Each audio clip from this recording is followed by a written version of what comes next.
जी जी। औज़ुबिल्लाहिमिनश्शैतानिर्रजीम, बिस्मिल्लाहिर्रहमानिर्रहीम। सबसे पहले तो मैं ये बात करना चाहता हूँ, तमाम पाकिस्तानी इस बात को सुने और इस पर अमल करें, क्योंकि हमारे मुल्क में बहुत सी खराबियाँ पैदा हो चुकी हैं, जिनको ठीक करने के लिए तहरीक अफजल पाकिस्तान एक जमात लॉन्च की गई है।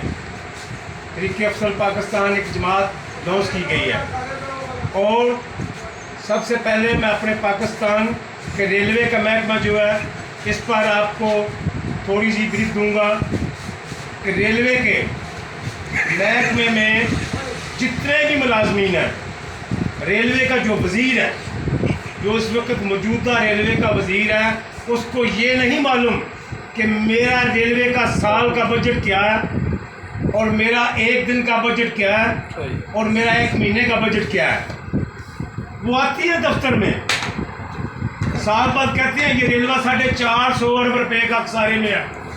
अगर जो रेलवे ने 400 या 450 अरब रुपया खसारे में जाना है तो इन तमाम मुलाजमीन की छुट्टी करवानी चाहिए।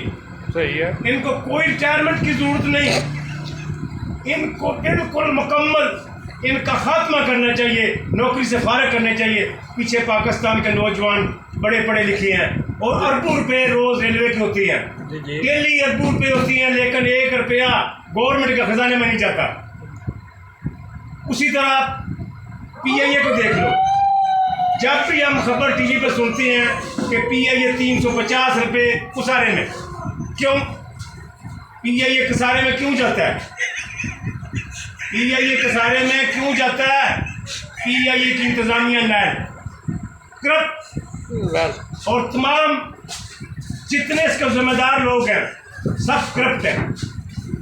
इन लोगों को PIA की रेलवे की नौकरी से निकालना चाहिए और नए लोग आगे लेके आने चाहिए।